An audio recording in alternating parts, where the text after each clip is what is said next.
ಪಟ್ಟಣದ ಪತ್ರಿಕಾ ಭವನದಲ್ಲಿ ಕರ್ನಾಟಕ ರಾಜ್ಯ ರೈತ ಸಂಘ ಹಾಗೂ ಹಸಿರು ಸೇನೆ ಮತ್ತು ಜನಸೇವಾ ಫೌಂಡೇಶನ್ ವತಿಯಿಂದ ನಡೆದ ಸುದ್ದಿಗೋಷ್ಠಿಯಲ್ಲಿ ರಾಜ್ಯ ರೈತ ಸಂಘದ ಗೌರವಾಧ್ಯಕ್ಷರಾದ ಚಾಮರಾಜ ಮಾಲಿ ಪಾಟೀಲ್ ಮಾತನಾಡಿ, ಈ ಭಾಗದ ಶಾಸಕರು, ಸಚಿವರು, ಸಂಸದರು ಹಾಗೂ ಜಿಲ್ಲಾಧಿಕಾರಿಗಳು ಮತ್ತು ವಿವಿಧ ರಾಜಕೀಯ ಪಕ್ಷಗಳವರು ರೈತರ ಸಮಸ್ಯೆಗಳಿಗೆ ಸ್ಪಂದಿಸದೇ ಇರುವುದರಿಂದ ಆಡಳಿತಾರೂಢ ರಾಜ್ಯ ಸರ್ಕಾರಕ್ಕೆ ರೈತ ಸಂಘವೇ ಅಧಿಕೃತ ವಿರೋಧ ಪಕ್ಷವಾಗಿ ರೈತರಿಗೆ ನೀರು ಕೊಡಿಸುವುದಕ್ಕೆ ಸೆಪ್ಟೆಂಬರ್ 20ರಂದು ಪಟ್ಟಣದ 85ನೇ ಕಾಲುವೆ ಸೇತುವೆ ಬಳಿ ಸಾವಿರಾರು ರೈತರೊಂದಿಗೆ ರಸ್ತೆ ತಡೆ ನಡೆಸಿ ಹೋರಾಟ ಮಾಡಲಾಗುವುದು. ತುಂಗಭದ್ರಾ ಜಲಾಶಯದಿಂದ ಕಾಲುವೆಗಳಿಗೆ ನೀರು ಬಿಟ್ಟು 2 ತಿಂಗಳುಗಳು ಕಳೆದಿದೆ.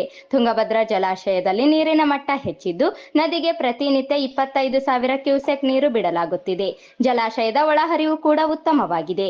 ಆದರೂ ಕೂಡ ಮಾನ್ವಿ ಮತ್ತು ಸಿರವಾರ ಭಾಗದ ಮೈಲ್ 85, 82, 90, 92, 89 ಉಪ ಕಾಲುವೆ ವ್ಯಾಪ್ತಿಯ ಕೆಳಭಾಗದ ರೈತರ ಜಮೀನುಗಳಿಗೆ ಇನ್ನೂ ಕೂಡ ವಾರಬಂದಿಯಂತೆ ನೀರು ದೊರೆಯುತ್ತಿಲ್ಲವಾದ್ದರಿಂದ ಈ ಭಾಗದ 1,75,000 ಎಕರೆ ಅಧಿಕೃತ ನೀರಾವರಿ ಜಮೀನುಗಳಿಗೆ ನೀರು ದೊರೆಯುತ್ತಿಲ್ಲ.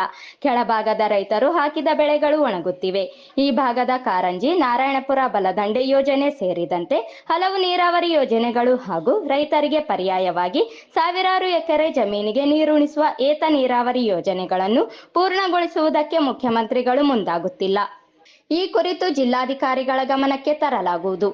ನೀರಾವರಿ ಅಧಿಕಾರಿಗಳು ಕೂಡಲೇ ರೈತರ ಮನವಿಗೆ ಸ್ಪಂದಿಸಿ ನೀರು ಬಿಡದೇ ಇದ್ದಲ್ಲಿ ರೈತರೊಂದಿಗೆ ತೀವ್ರ ಹೋರಾಟ ನಡೆಸಲಾಗುವುದು ಎಂದು ತಿಳಿಸಿದರು. ತುಂಗಭದ್ರಾ ಎಡದಂಡೆ ನಾಲೆಗೆ ನೀರು ಬಿಟ್ಟು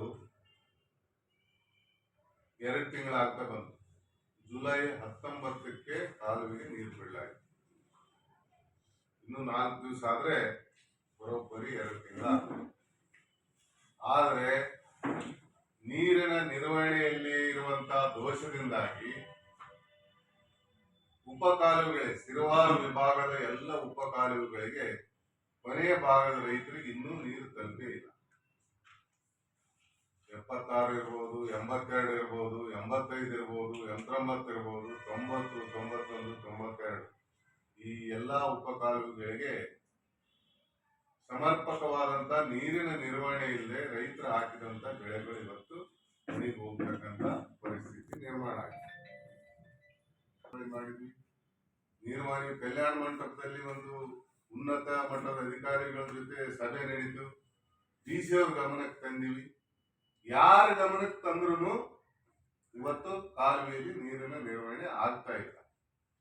ಕಾರಣ ಏನಂತಂದ್ರೆ ತುಂಗಭದ್ರಾ ಎಡದಂಡೆ ನಾಲೆ ಮುಖ್ಯ ಕಾಲುವೆಯಲ್ಲಿ ಅಂದ್ರೆ ವಡ್ರಟ್ಟಿ, ಗಂಗಾವತಿ, ಕಾರಟಗಿ, ತುರುವಾಡ ಡಿವಿಷನ್ಗಳಲ್ಲಿ ಸುಮಾರು 1.5 ರಿಂದ 2 ಲಕ್ಷ ಎಕರೆ ಅನಧಿಕೃತವಾದಂತಹ ನೀರಾವರಿ ಆಗ್ತಾ ಇದೆ.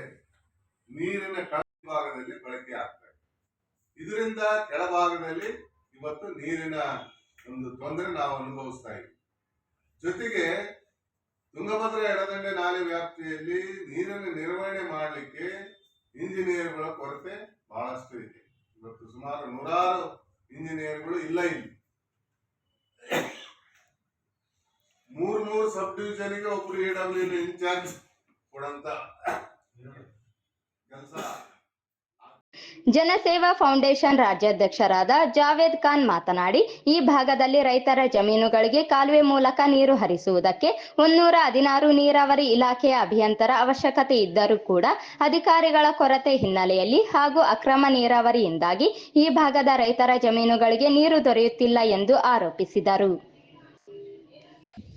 ಈ ಸಂದರ್ಭದಲ್ಲಿ ಸುಗುರಯ್ಯ RS ಮಠ, ಬಸವರಾಜ ಮಾಲಿ ಪಾಟೀಲ್, ದೊಡ್ಡ ಬಸನಗೌಡ, ಲಿಂಗನಗೌಡ, ಸಿದ್ದಯ್ಯ ಸ್ವಾಮಿ, ನರಸಿಂಹ ಹೆಳವರ್, ಸುರೇಶ್ ನಾಡಗೌಡ, ಮೋಹಿದ್ ಕುರೇಶಿ, ಬುಡ್ಡಪ್ಪ ನಾಯಕ, ಲಿಂಗಾರೆಡ್ಡಿ ಪಾಟೀಲ್, ಬಸವರಾಜ ಮಲ್ಲಿನ ಮಡಗು, ವೆಂಕಪ್ಪ ಕಾರಬಾರಿ, ಸಿದ್ದಯ್ಯ ಸ್ವಾಮಿ, ವೀರೇಶ್, ಚಾಮರಾಸ ಜಾನೇಕಲ್ ಅಯ್ಯಪ್ಪ, ಶ್ರೀನಿವಾಸ್ ದಂಡಿ ಸೇರಿದಂತೆ ಇನ್ನಿತರರು ಇದ್ದರು.